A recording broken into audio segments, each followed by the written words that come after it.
It's the Refined Reseller. Thank you for tuning in to my YouTube channel where I give you tips, tricks, and advice on how to be the best eBayer you can possibly be. So please like this video, subscribe to my channel, and let's get started.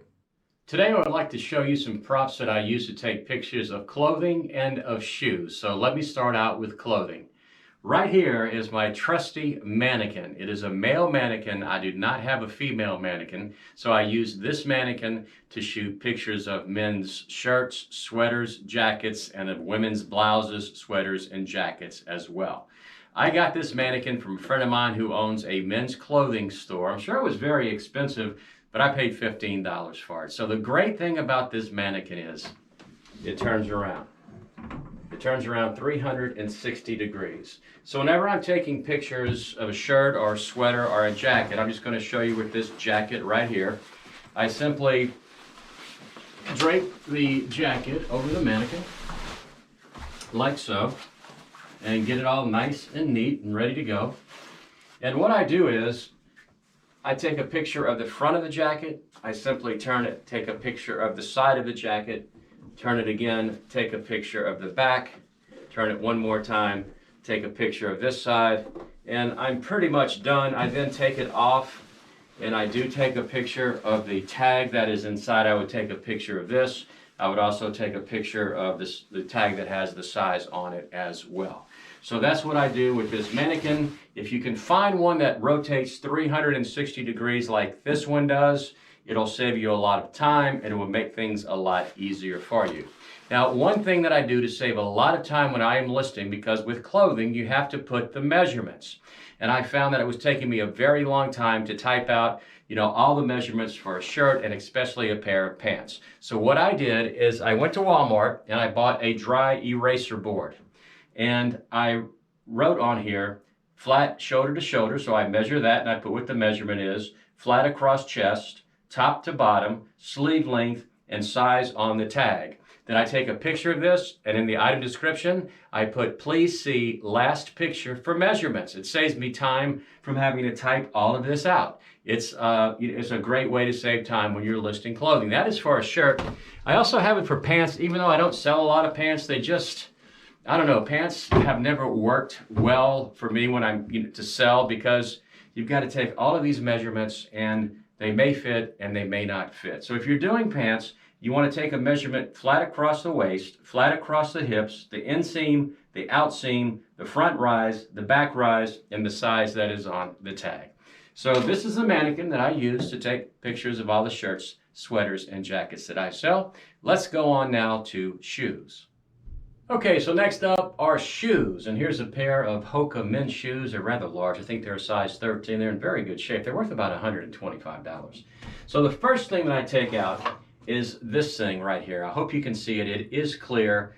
I got this in a box of shoes that I bought. I don't know where you can pick one of these up. I'm sure you can find them online. But here's how I use this. I simply put it down on the table. I put one shoe kind of at an angle like this. Then I take another shoe and I put it at an angle like this. And that is my shoe picture right there. It really helps that this is lifted up. This shoe is flat. Now, another thing that I do, and I suggest that you do it as well, is as you can see the shoe, it's kind of flat right here, kind of concave. There is no support. So I bought these at a garage sale. These are shoe horns. I have a bunch of pair of these. These happen to be wooden. Here's a pair right here. These are plastic. And I use the shoe horns on every pair of shoes that I shoot, because I'm going to put this in here and I'm going to show you exactly what the difference is when I get finished.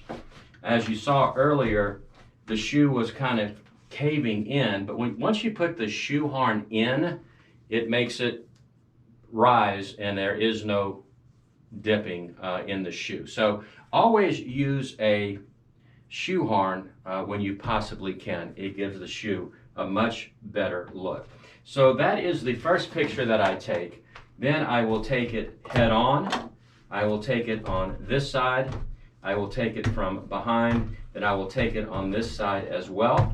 Then I will turn it over so you can see the soles of the shoe, so the potential buyer can see the condition of the sole.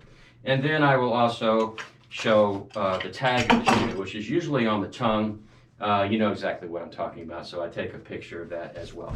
So those are some items that I use to get the best shoe shot I can possibly get, and those are shoe horns and this little gadget right here that allows me to put the shoes on top of this and to get it off of the ground. One more thing that I want to show you that I use, and I use it for hats and sunglasses.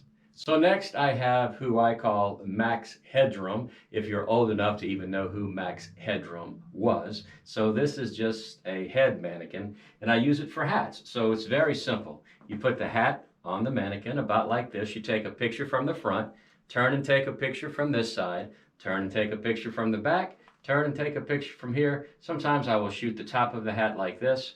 Then you just basically put it down on the ground and you shoot the tag. This says The Game, 100% cotton, made in China, one size fits all. And I also take a picture of the band to show if there's any sweat stains on the band and just what kind of condition the hat is in.